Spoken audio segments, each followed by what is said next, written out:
Mario! It's you, Mario. Hello! Ooh, that's good. Thank you so much. Will you ever work with people like Ego Raptor or people that are other YouTube celebrities? Other YouTube celebrities? Honestly, I want to work with JonTron. I want to work with JonTron so bad. And I want to work with JonTron not because I think he's popular, but because he seems like he would be the funnest guy to work on something with. I don't even know what I'd work on it with. I just love to do so. Other than that, what about you? Who would you want to work with? Oh, I mean, who here's heard of Cadicarus?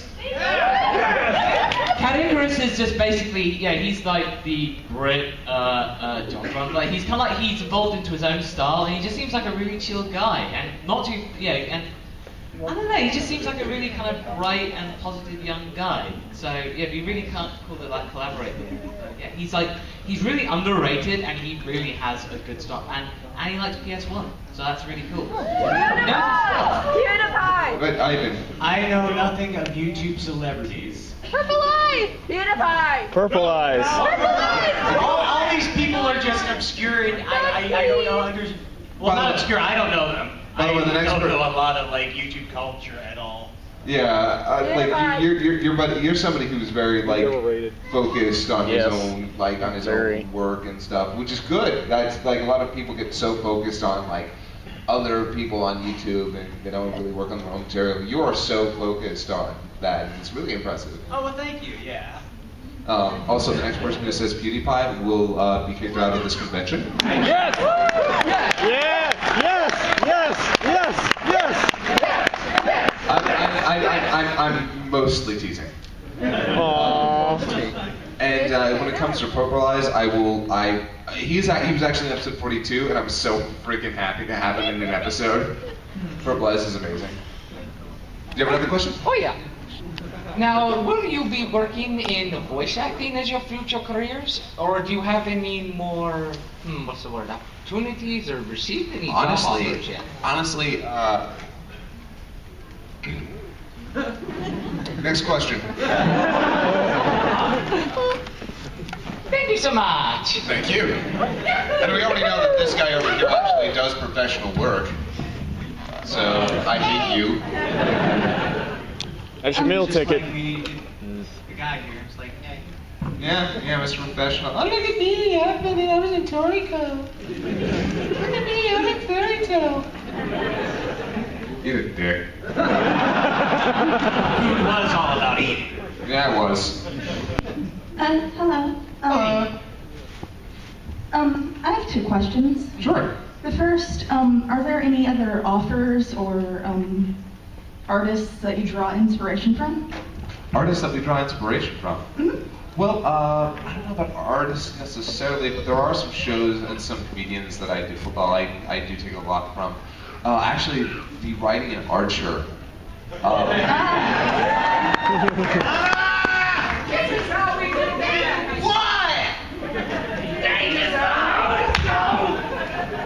If you have not seen Archer, exactly. If you haven't seen Archer, if you think it looks dumb, it's not. It's not. It's so far from dumb. It is one of the smartest, funniest shows on television right now. We need to know the goddamn cocaine! Are there any comedians that you guys really admire, or any artists that you pull from? I don't know, really kind of like, in terms of like comedians, most of them are kind of like, British comedians. Who's here heard of Bill Bailey? Yeah! No, his musical comedy is just something I really kind of like, I find amazing. But since I'm not really much more of a comedic writer in a way, really. But, I suppose really, if I do get any kind of inspiration, just kind of like using certain kind of edginess in any kind of writing I do, I suppose it might probably be that guy. Yeah. I love Louis C.K. It's comedy, but it's also just very depressing. It's very just like, the world sucks. Yeah, Louis C.K. is so uncomfortably real. And I love it. I love that kind of humor. Okay, and my second question was, during Helsing, OVAs 5 through 7, Alucard is almost non-existent. We're actually doing some stuff with that to actually make him a little more involved by using some of the another side story that was all about him in the past. Apparently, Todd was actually going to try to work that into those episodes. I was just wondering, what do you think he was doing on the boat during all that time? Oh, what he was doing on the boat? Yeah. Tiddlywinks. You'll have to see. In blood. Oh, yeah. Thank you so much. Thank you. I'm scared about that boat thing. Okay, my first question is Gohan ever going to learn how to dodge? That is a good question. Well, what's that? I don't get what you mean. Is that what? Is that a guard? Dodge! What? Next question. My second question is, like, He's dark. if, Quack! Aw, damn it, I wish I was Lanny so I could do that stupid quack. Quack! Quack! But we're not dead yet, are we? Quack! Quack! Quack! Quack! Quack! Quack! Quack! Mighty Ducks! You quack at the principal? when you guys are, like, done with Dragon Ball and, like, Hellsing and stuff, are you just gonna go to, like, another anime? Like, Well, by then we'll probably be in a retirement home. Maybe our children will continue our legacy. Maybe. Remember. okay, thanks, you guys are awesome. Thank you, man. Sorry. Hi, y'all. Hi, y'all. Howdy. Yeah. Oh yeah, Wins and Vegeta's gonna get good. What was that? Wins and Vegeta's gonna get good. Like, he gets his ass whooped every time. Oh yes, no, it's fantastic because Vegeta's reign as the character, like, it's funny. A lot of people think that we treat him like really nicely, like he's our favorite character, like he's always treated like our oh God, what's a good term for that? Poster boy? Yeah, everyone thinks he's our poster boy. The next season is going to bury him alive. I'm really looking forward to it. And also, Vegeta own counts. This is not BBC related, but like, I know that General Ivan loves JoJo, right? Oh, I am a huge fan of JoJo's Bizarre Adventures. We were actually playing All Stars up in our room, and he was kicking my ass. I was being the best boy, Yoshikage Kira, the best villain of JoJo. He is.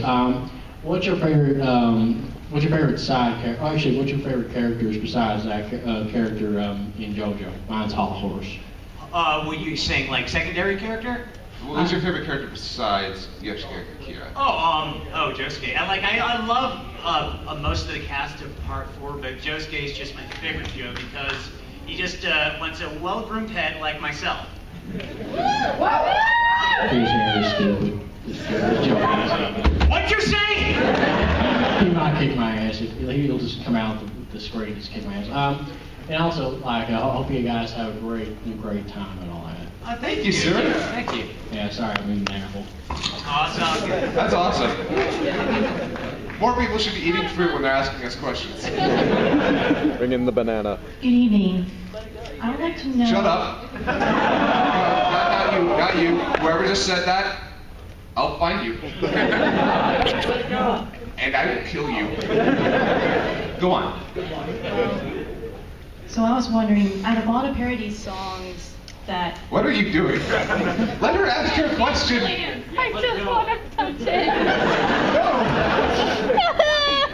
I'm sorry. Out of all the parody songs. Out of all the parody songs you guys created, which one would be your favorite?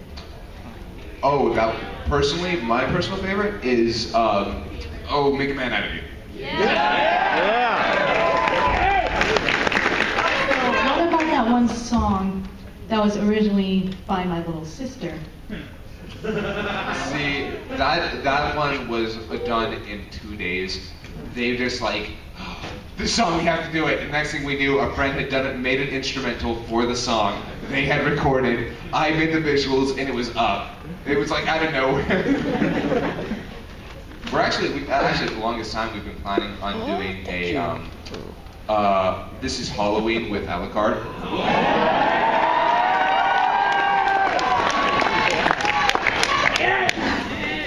I would have to go with Make a Man Out of You again, because that was a complete and really well put together song parody. That is one of our favorites. We spent a lot of time on that, and that's essentially supposed to be an episode of the show just as the song. Because we were like, we want to cover some of the stuff here, but we want to make it really fun and off the wall. So we thought, hey, why not this? What was the question again? I'm sorry. Well, out of all the musical parodies that we've done, what's your favorite? Everything that you've done. I like a lot. I can't like pinpoint it. Ball this way. But I just love like most of the Frieza stuff. Like every time Frieza's in like an episode where it's like Frieza focused, he's written well, very well. All right. Actually, Frieza actually does have a couple of musical bits himself. Goodbye, people. Make them feel awkward for leaving before the panel's over. Get the sucker! This is a song for the Walk of Shame. That'll be it. Thank you. Thank you. Thank you. Hello. Hey. Hello. My first question is for Masco X. How do you deal with traveling around cons since you're from England? Sorry? How do you deal with traveling around cons since you're from England? Well, really, it's just like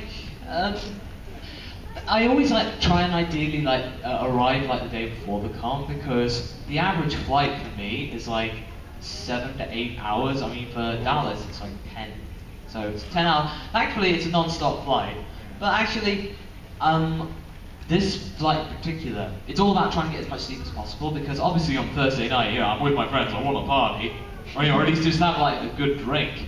So, because at UVCon, it was like, for quite a few hours, I was kind of just going like, I'm okay. I just like, no, I'm not going to sleep. It was like I was 5 all over again. But yeah, it's just all about getting plenty of sleep, and if you're hungry, if you're hungry, have something, just try and keep your energy levels going. But I got used to it, but it used to like kill me. Like the first time I came from like to Con, like 2009, that was my first con traveling to America. When I got back, I slept for 15 hours straight. Yeah, but no, it's actually, I've gotten used to it quite a lot after all these experiences, and I got like loads of cons like back in England too. But it's just all about just like making it part of the adventure, because traveling, you have to travel and get places to see all you fine folks, and it's part of the adventure. I like traveling. It's like the journey is the reward, followed by the reward when you get there, when you again meet you guys. It's fantastic. It's my first A-Kon, and it's been a blast.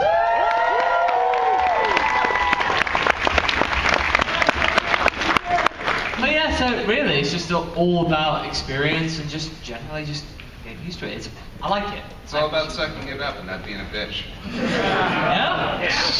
Not gonna lie, I used to not like it when like years ago, but now it's just like you do get used to it after a time. You're like, okay, I know how to handle this if I feel tired, what to do to like not pass out. I know. I just basically just go like, oh boy, I'm going on an adventure. This is fantastic. Bye, you guys. Bye, guys. Don't come back. Someone needs a dispenser. Nope. Out here. Oh yeah, that's it. And my second question for all of you. Do you have a favorite trading card game, and what is it? A favorite what? Trading card game. Trading card game? My Little Pony. I don't know. I used to play Yu-Gi-Oh back in the day, but I haven't played it in forever. Yeah! Hands on motorcycles. I will pay you $1 million to never say that line again. I used to play Pokemon when it first came out for the first couple of years. But I tried to like play trading card games, and all the rules just kind of go in one ear and out the other. And I have massive respect for people that can keep up with all the rules and stuff, because I think my friend X the Dark One actually tried to teach me Yu-Gi-Oh! And I was like going like, Yeah, that's how it works.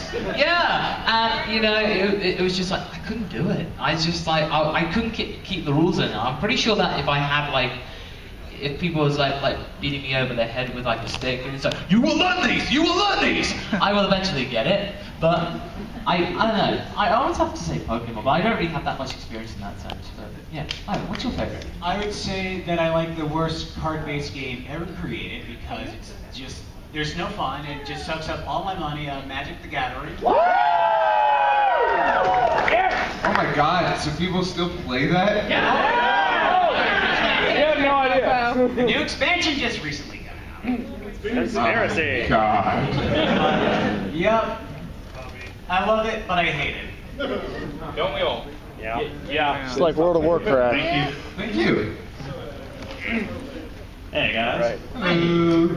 Got two questions. One serious, one a joke. First serious one, Kaiser. Hello. So for mainly episode 31, how did you come up with the idea for stuff like just pushing the Garlic Jr. saga to the back burner and just doing the whole Krillin insurance scam thing? Like, where did ideas come from that? Funny enough, the insurance scam with Krillin was planned way in advance. Like, we always had the joke that, like, he even makes a joke, it's a stupid, shitty joke of, man, I'm sure glad I got that life insurance policy. And you can just hear that wah, wah in the background. However, that was on purpose. Because that comes back in that episode. He actually did get a life insurance policy, and it paid off after he died. I remember that. Stop ringing phone, nobody cares. Oh, actually, it's my husband. Should we cut this question short so you can answer that? Not now. No. That will have to be later. But, that actually, we actually sat back and wondered, are we going to do Garlic Jr.? And for a while, it was like, we went back and forth on it. Like, if we did, are we going to make it like, one episode, like one long episode? Are we going to make it a movie? Or are we going to actually do a couple episodes? And then finally, we're like, you know what? Oh, are we out of time? Or we got like 5 minutes? Oh, okay. Okay, well, as it turns out, we just wanted to say screw the Garlic Jr. saga because it was filler on the scrap. Thank you so much for coming.